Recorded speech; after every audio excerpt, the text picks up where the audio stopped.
In 2003, Debenhams was making healthy profits. Its debts were modest, manageable, the kind any respectable high street institution could carry without concern. Within 3 years, that same company was staggering under debts of well over £1 billion. Not because shoppers had stopped coming, not because the business had failed, because the men who bought it had succeeded. For 2 centuries, Debenhams had survived everything Britain could throw at it. 2 world wars, the Depression, the birth of the shopping mall, the death of the shopping mall, and the birth of the internet. Queen Victoria herself had once been a customer, back when the store traded as Debenham and Freebody. Every autumn, the Christmas catalog arrived in homes across the country like a small, dependable promise. Then, in the spring of 2021, after 242 years of trading, the doors closed for the very last time, and it happened in a matter of months. How does a company outlast wars and recessions and revolutions in the way people shop, only to be undone by the very people brought in to rescue it? This is the story of Debenhams, and of what happens when a business becomes worth more broken apart than kept whole. London, 1778. On Wigmore Street in the fashionable West End, a draper named William Clark opened the doors of a modest shop selling fabric, lace, and gloves to the gentry and rising middle classes of Georgian London. There was no grand vision behind it, no proclaimed ambition to build an empire. It was, in the way of most drapers' shops of the period, a trade built on cloth, credit, and reputation, on knowing which silks would please a customer and which would not, on remembering names and preferences, on the quiet, unglamorous work of running an honest shop well. Clark could not have known that the business would still exist in some form nearly 250 years later. He could not have known it would eventually carry a different name entirely. That name arrived in 1813, when a young man called William Debenham became a partner in the firm. The business was renamed Clark and Debenham, and though Clark himself would fade from the story in the decades that followed, the Debenham name did not. It proved sturdy enough to survive one partnership after another. In 1851, Clement Freebody joined, and the shop became Debenham and Freebody, a name grand enough to suit its growing reputation among London's fashionable set. In 1876, when Freebody retired, George Hewitt stepped in, and the business traded for a time as Debenham and Hewitt. This was not, in other words, the story of one visionary founder building a monument to his own name. It was something quieter and, in its way, more remarkable. A business passed carefully from partner to partner, each one adding something, none of them tearing down what came before. Trust rather than spectacle was what the shop was built on. Trust that a customer walking in on a Tuesday afternoon would find the same quality of fabric, the same fair dealing, the same recognition at the counter that they had found the week before.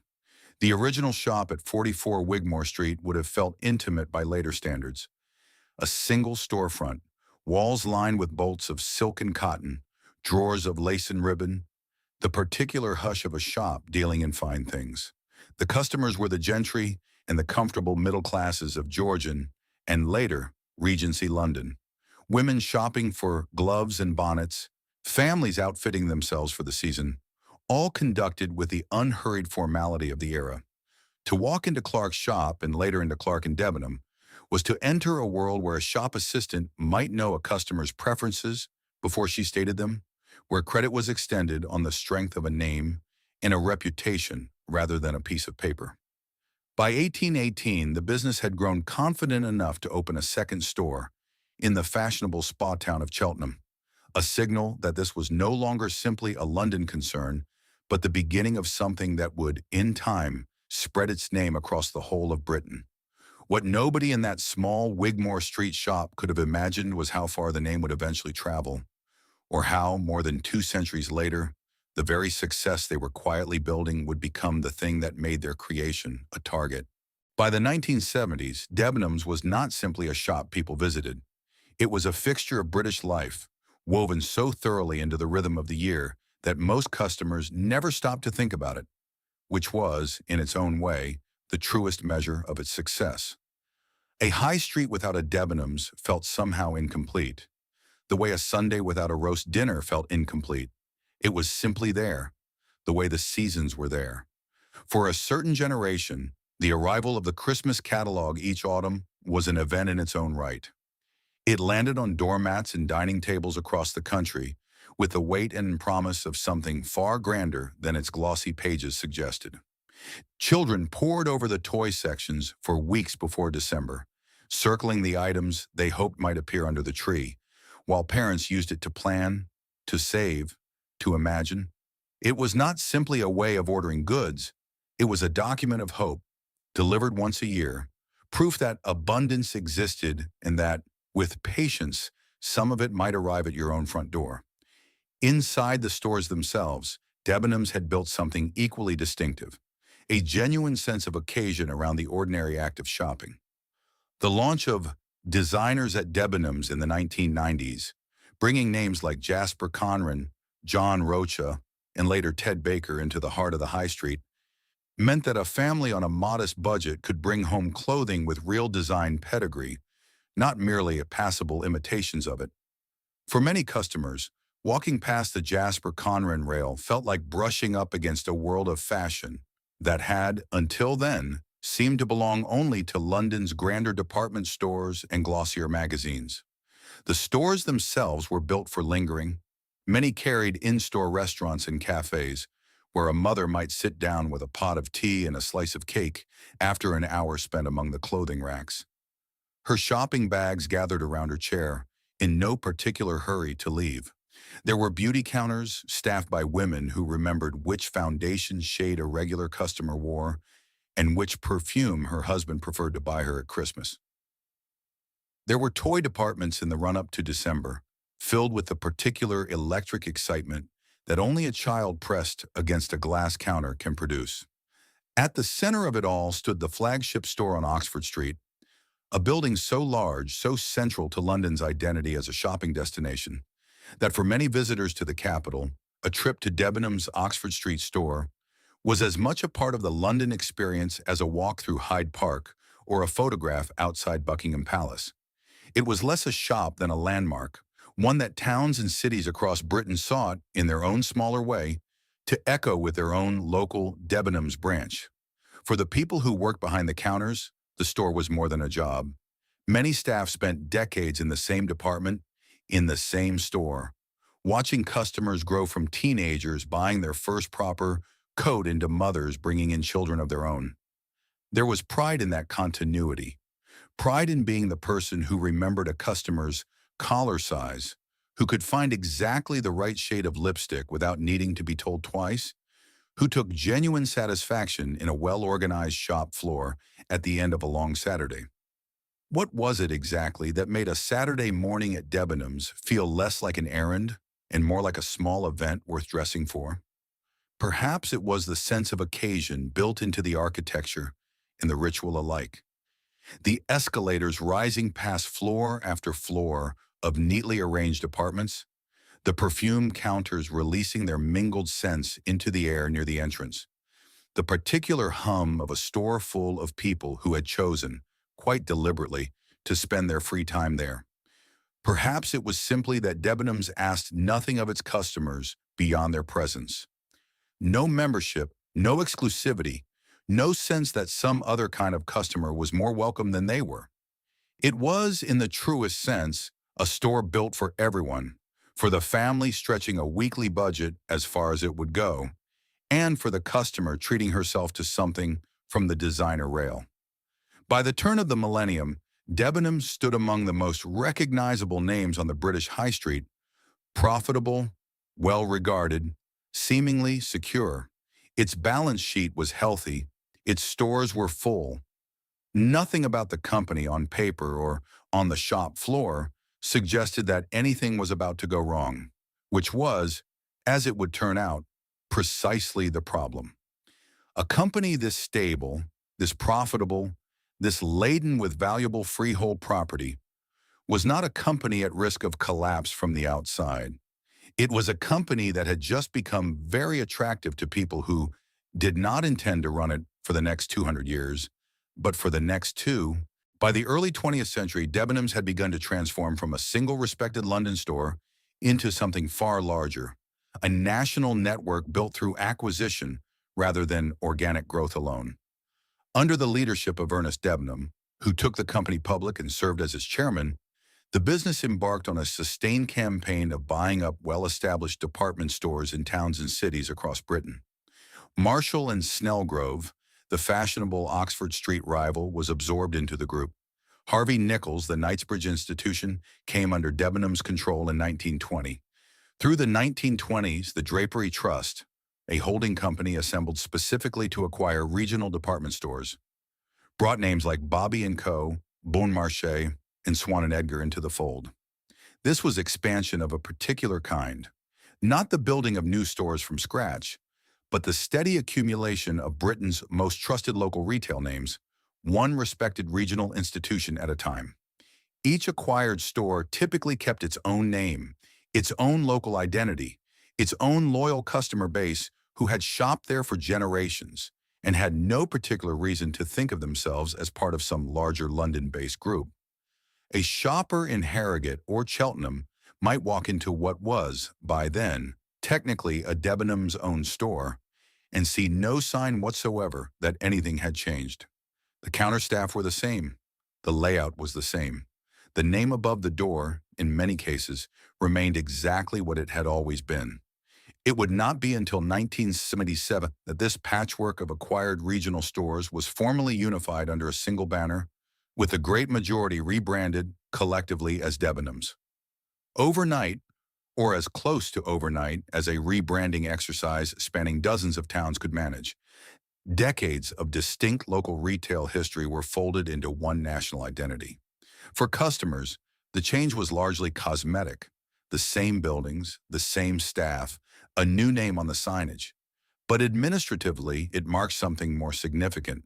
Debenhams had gone from being a single London store with a handful of satellite branches to being a genuinely national department store chain, its stores stitched together from dozens of once independent businesses that had never been designed to operate as a single integrated whole. This method of growth brought real advantages. It gave Debenhams instant scale, instant geographic reach, and instant access to customer loyalty that had already been built up over decades by the stores it acquired. Loyalty that would have taken a lifetime to earn from scratch in each new town. Britain, almost overnight in retail terms, gained a single department store brand with a presence from the south coast to the Scottish borders.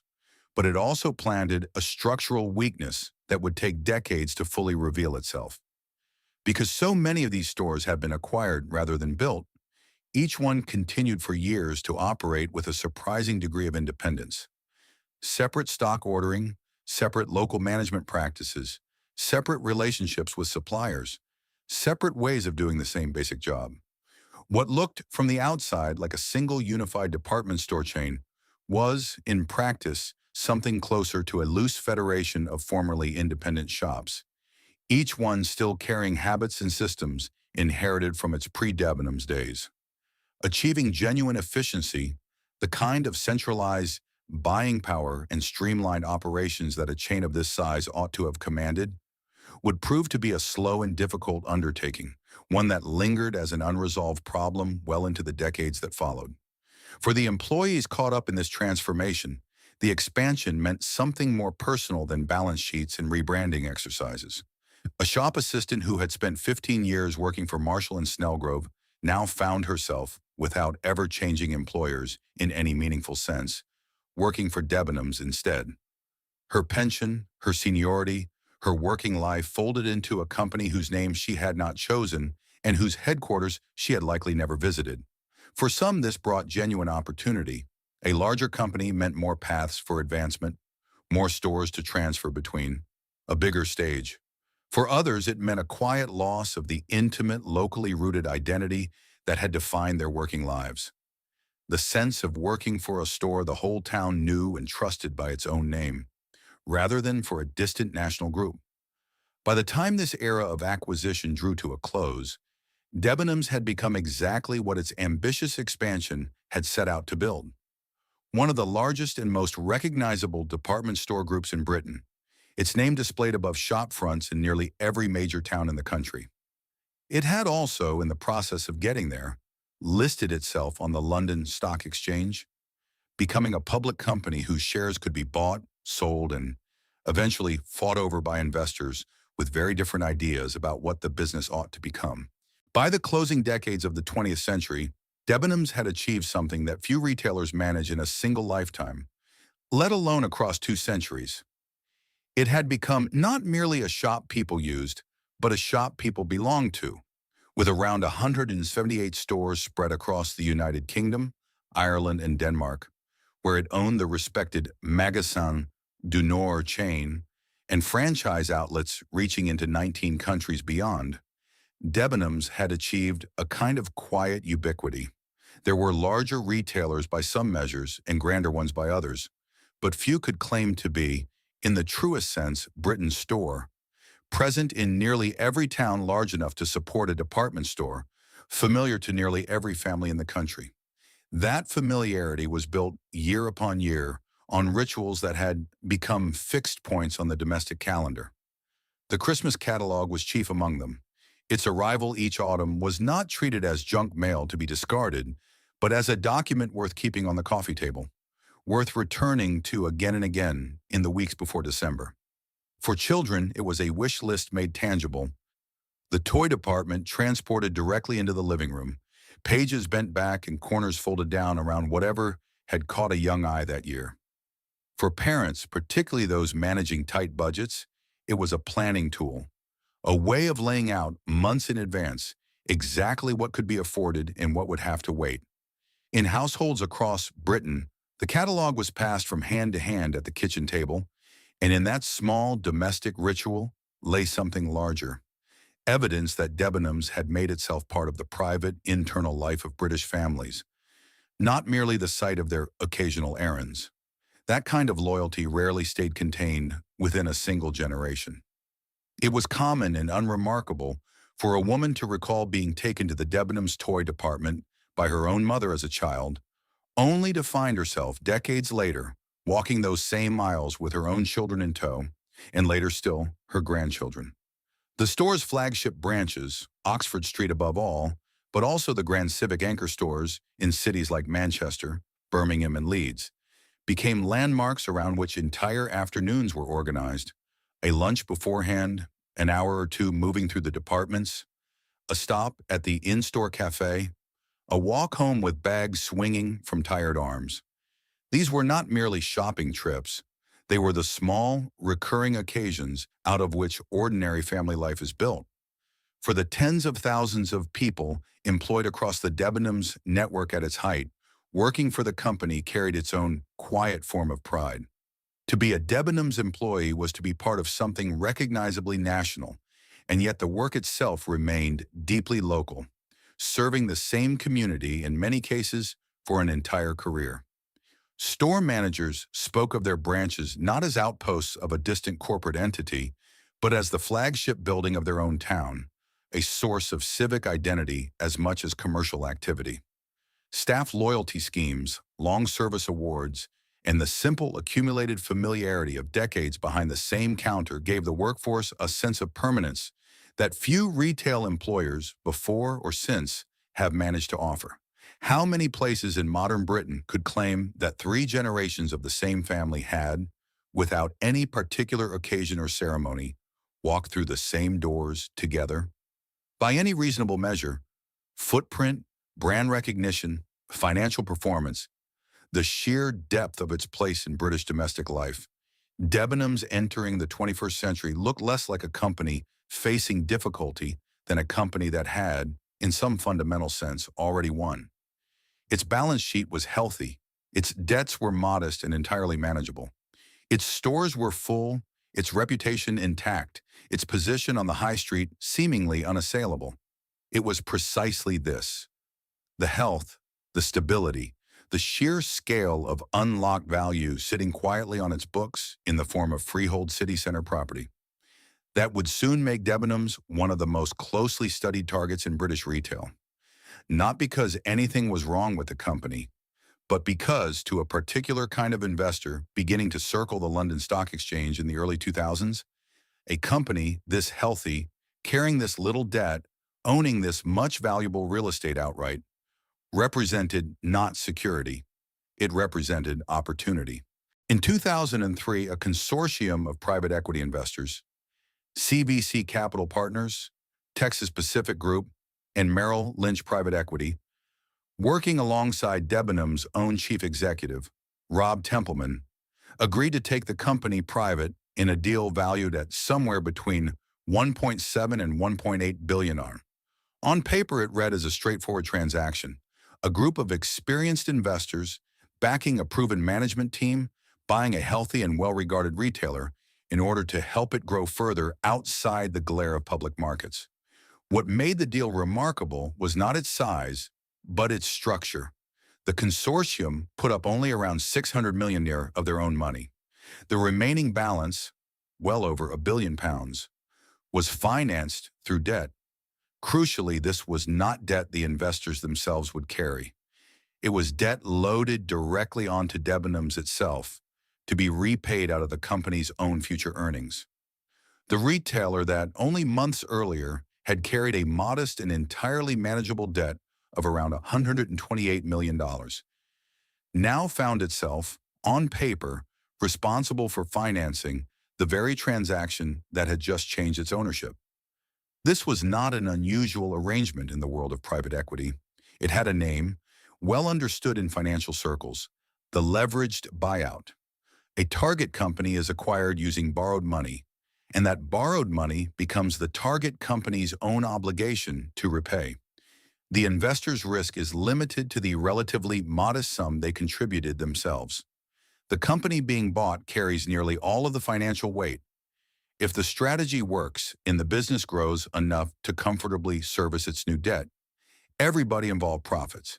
If it does not, the company that was healthy on the day of the purchase can find itself struggling under a burden it never chose to take on.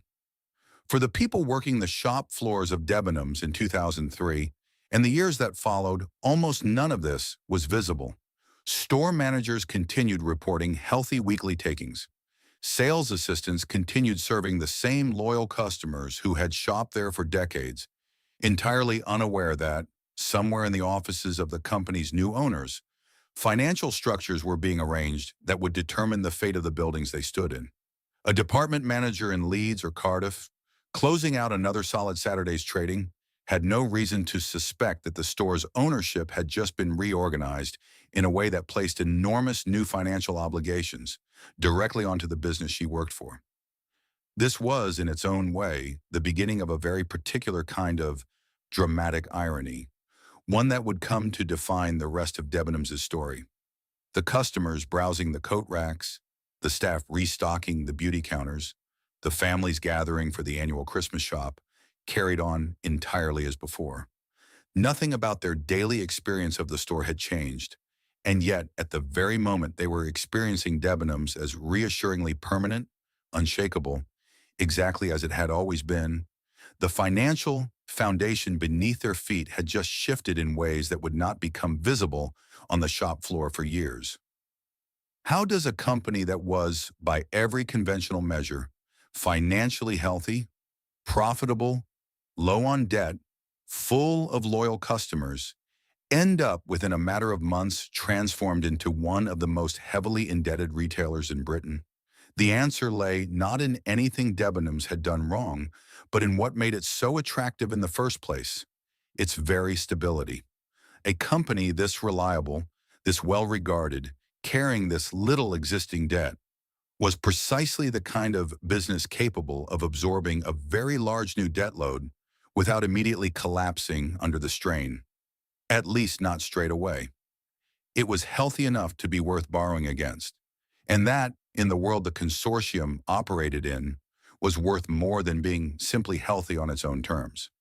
What the shoppers filling their baskets that Christmas could not have known was that the very qualities that made Debenhams feel so dependable, the 2 centuries of continuous trading, the loyal customer base, the valuable buildings it owned outright in city centers across the country, were the same qualities that had just made it a target.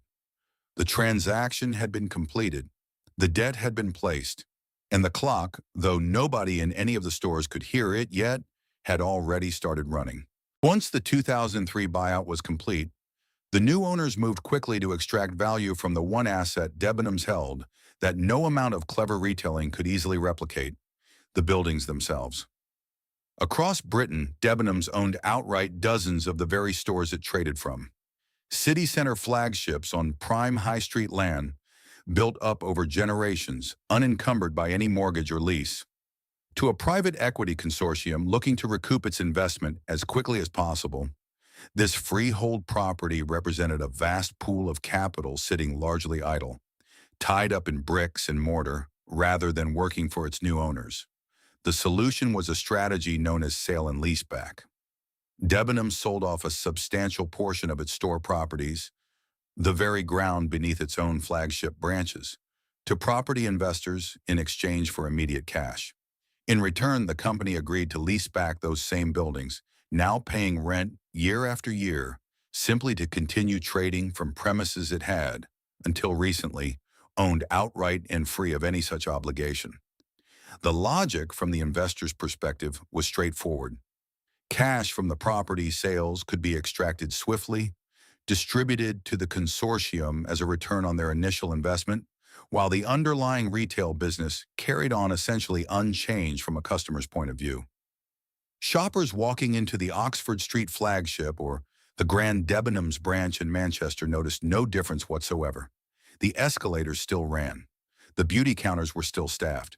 The Christmas catalog still arrived on schedule each autumn.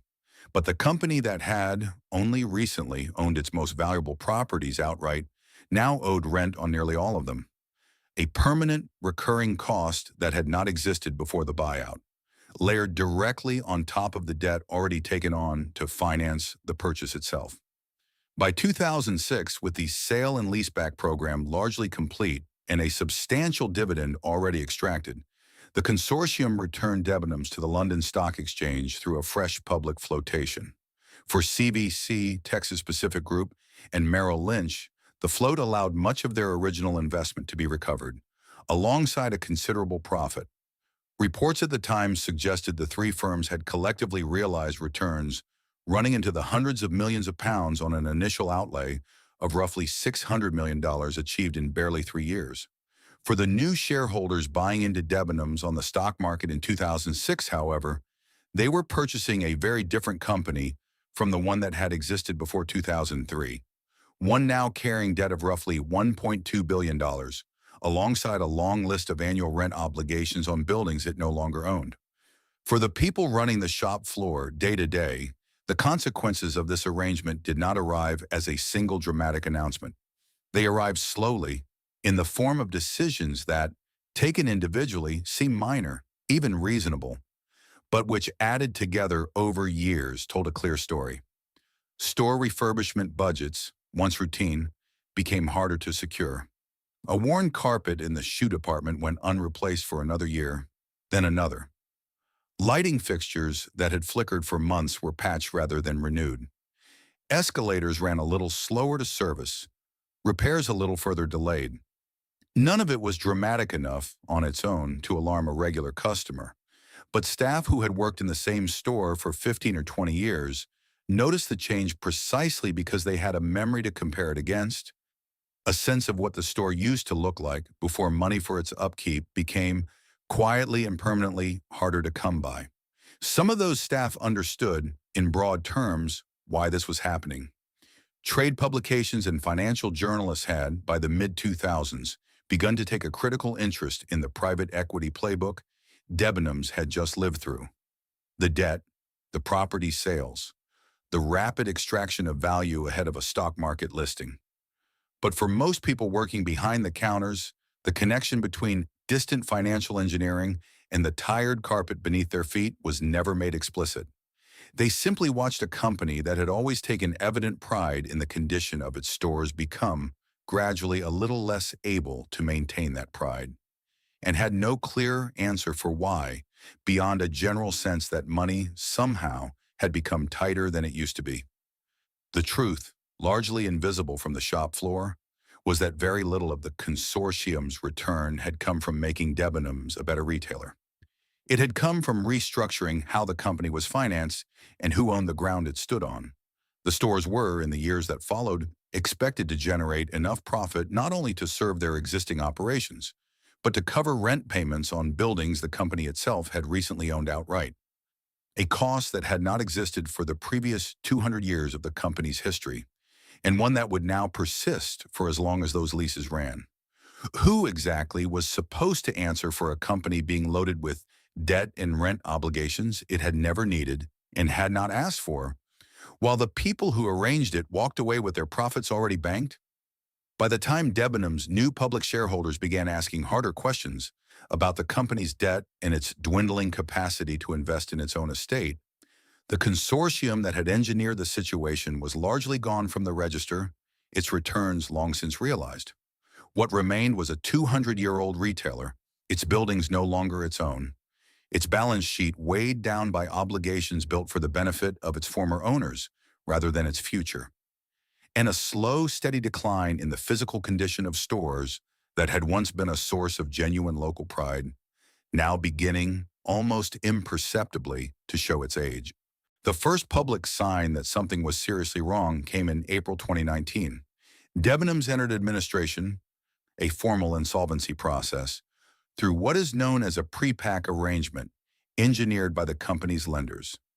In a single stroke, existing shareholders were wiped out entirely, their stock reduced to nothing. Among those shareholders was Sports Direct, the discount retail group controlled by Mike Ashley, which had built up a stake of close to 30% in Debenhams and had, in the months beforehand, made rescue offers that the company and its creditors ultimately rejected. The retailer that had once been healthy enough to attract a leveraged buyout worth close to £2 billion was now insolvent in all but name, kept alive only through the intervention of the very lenders it owed money to. For a company that had survived 2 centuries of British history without ever facing formal insolvency, this was a watershed moment. Though for many ordinary shoppers, it barely registered. The stores stayed open. The Christmas catalog in its final surviving years still arrived, but for the roughly 25,000 people employed across the Debenhams network, the language of administration, restructuring, and creditor negotiations became an unwelcome new part of daily working life, layered on top of jobs that had, until recently, felt entirely secure.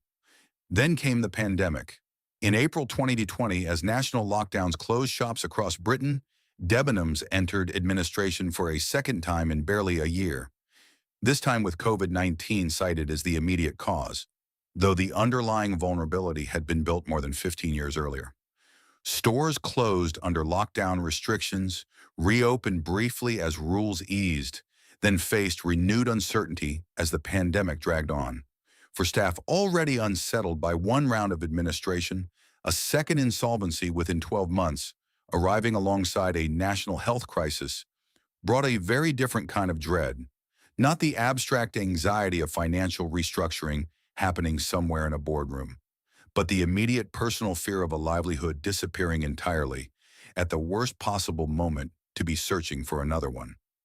By December 2020, with the company still trading but its position increasingly precarious, Debenhams announced it would begin liquidation, the formal winding down of the business, rather than any further attempt at rescue or restructuring. In January 2021, Boohoo, the online fashion retailer, agreed to purchase the Debenhams brand name and its website operations for $55 million. It was a deal that preserved the name Debenhams and the possibility of shopping under that name online. But it did not preserve a single physical shop. The 124 stores still trading across the United Kingdom at that point were not part of the sale. They were instead scheduled for permanent closure.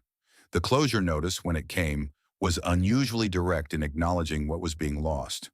Announcing the final wind-down of its remaining stores, Debenhams told the public, over the next 10 days it would close its doors on the high street for the final time in its 242-year history, and it hoped customers would visit one last time before the final goodbye. For staff, the closure arrived not as a single national event, but as a series of local ones, store by store, town by town, through the early months of 2021. In each branch, employees who had spent years, in many cases decades, behind the same counters were handed notice that their store would not reopen. Some had joined as teenagers and were now in their 50s, their entire working lives bound up with a single shop floor, a single set of regular customers, a single town's high street. They were losing more than employment. They were losing a place that had, in a very real sense, structured their working identity for years. For customers, the final weeks brought a particular, melancholy kind of shopping trip. Regulars who had visited the same store for a decade or more came in not to buy anything in particular, but simply to walk through it one more time, to see the beauty counters, the escalators, the cafe tables, before they vanished for good. Shelves that had once been carefully arranged grew steadily emptier as stock was sold off and not replenished. Liquidation signage appeared in windows that had, for generations, displayed nothing more urgent than the next season's fashion. Long-serving staff, some of whom had outlasted multiple changes of ownership, multiple rounds of administration, and a global pandemic, found themselves saying goodbye to customers they had served for years, often with neither side entirely sure what to say. National newspapers and broadcasters covered the closures with a tone closer to bereavement than business reporting. Commentators and members of the public alike, marking the end of an institution that had for many been simply assumed to be permanent. Social media filled, in those final weeks, with photographs of empty flagship stores and personal recollections of Christmas shopping trips and Saturday outings, stretching back decades. On 15th of May 2021, the last Debenhams stores in Britain closed their doors for good. 242 years after William Clark first opened a small drapery shop on Wigmore Street, the name Debenhams disappeared from the British High Street entirely, not through any failure to serve its customers, but through a chain of financial decisions set in motion nearly 2 decades earlier by people who had long since moved on with their profits secured. What remained was not a story of a retailer that had lost its way or failed to understand its customers or misjudged the market it served. It was the story of a company that had done almost everything right for 200 years and had still not been able to survive what was done to it in the space of a few. When the last Debenhams stores closed in May 2021, the gaps they left did not stay empty for long, but rarely were they filled by anything resembling what had been there before. In town after town, the flagship building that had anchored the local high street for generations now stood dark, its windows papered over, its escalators silent. Shopping centers and high streets that had been built, quite literally in some cases, around a Debenhams store as their principal anchor tenant, found themselves facing a familiar and painful pattern. Once the anchor left, the smaller shops around it, the ones that had relied on Debenhams to draw footfall through the door, began to struggle in turn. In more than a few towns, the departure of Debenhams did not simply remove one large shop. It triggered a slow unraveling of the surrounding retail district as smaller retailers who had depended on that shared footfall found their own trade quietly draining away. Some of the vacated buildings found new purpose. A handful of the grandest flagship stores, architecturally significant enough to attract developers, were converted into flats, offices, or mixed-use retail and leisure space, their original department store character preserved only in the shell of the building itself. Others fared less well, left vacant for years, subject to planning disputes, slowly deteriorating in the way that empty commercial buildings tend to, becoming, in the language of local newspapers, an eyesore at the heart of a town center that had once been proud to have them there. The Debenhams name did not vanish entirely. Under its new owner, Boohoo, it was relaunched in April 2021 as a purely online retailer, selling clothing and homeware under the old familiar name, but through a business model that bore almost no resemblance to what Debenhams had once been. There were no shop floors, no beauty counters staffed by familiar faces, no Christmas catalog landing on doormats each autumn. The name had survived. The institution it once described had not. In the years since, the online business has continued in a much smaller form, at one point reportedly turning to artificial intelligence for product photography in place of the photographers and stylists who might once have staffed such work in-house. A small, telling coda to a story about what happens when a business built on human relationships is stripped down to its most efficient, least personal parts. For the wider retail industry, Debenhams' collapse became something closer to a case study than a cautionary anecdote. One frequently cited alongside other British retailers, such as BHS and House of Fraser, that had followed a strikingly similar arc. Decades of stability, a private equity buyout laden with debt, a sale and leaseback stripped of its most valuable property assets, and a collapse that arrived years, sometimes decades, after the transaction that had actually caused it. Financial journalists and industry analysts increasingly pointed to this pattern as a structural risk peculiar to older, asset-rich retailers. Companies whose very stability and property wealth made them, paradoxically, more vulnerable to this particular kind of financial engineering than newer, leaner competitors with nothing valuable to extract. For the roughly 25,000 people who had worked for Debenhams at the time of its final closure, the aftermath took many different forms. Some particularly younger staff found new positions relatively quickly in a retail sector, still recovering from the pandemic. Others, especially those who had spent 20 or 30 years in a single store, in a single department, accumulating seniority and expertise specific to a company that no longer existed, found the transition considerably harder, their skills and long service counting for less than they once might have hoped in a job market that had moved on without them. Pension arrangements and redundancy terms varied by circumstance, but for many long-serving employees, the closure marked not simply the loss of a job, but the loss of an entire working identity built up over decades. The towns that lost their Debenhams were left, in the years that followed, to answer a harder question than any balance sheet could resolve. When the anchor store at the heart of a high street disappears, and nothing quite fills the space it leaves behind, not commercially and not in the life of the town itself, what exactly does a community lose, and how much of it can ever really be replaced?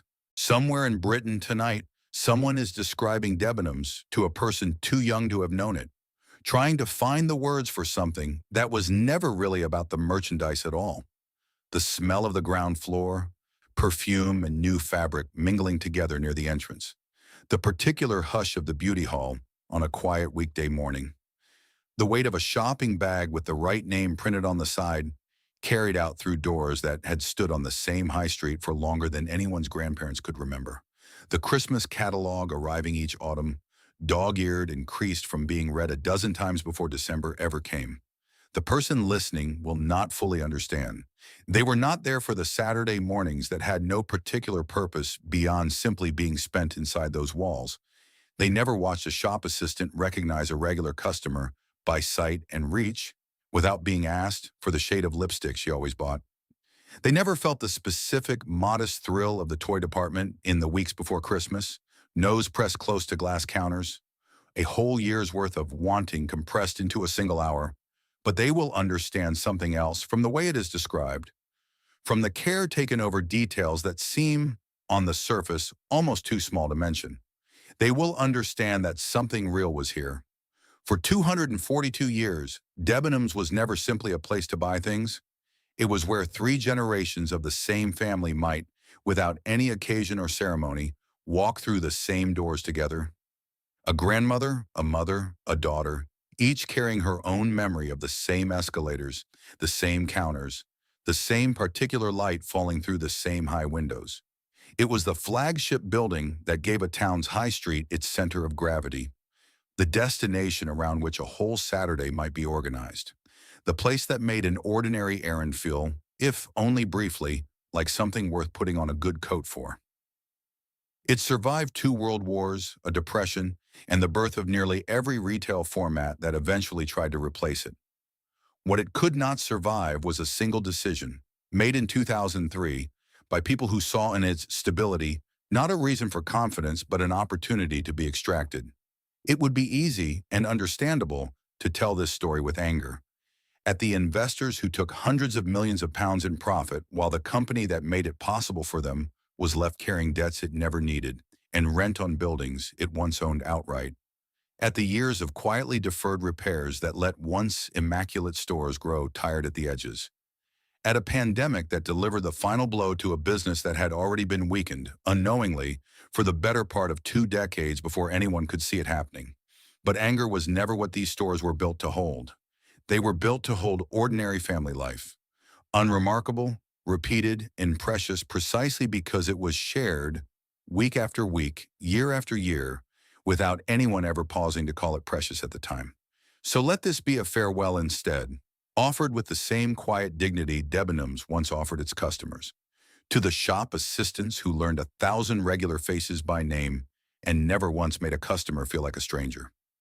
To the store managers who took genuine pride in a town's flagship building, long after the money for its upkeep had grown scarce.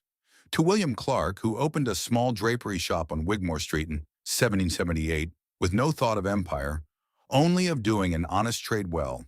And to every family who ever walked out through those doors carrying a bag with the Debenhams name on the side, certain, without ever quite saying so, that they had just been somewhere that mattered.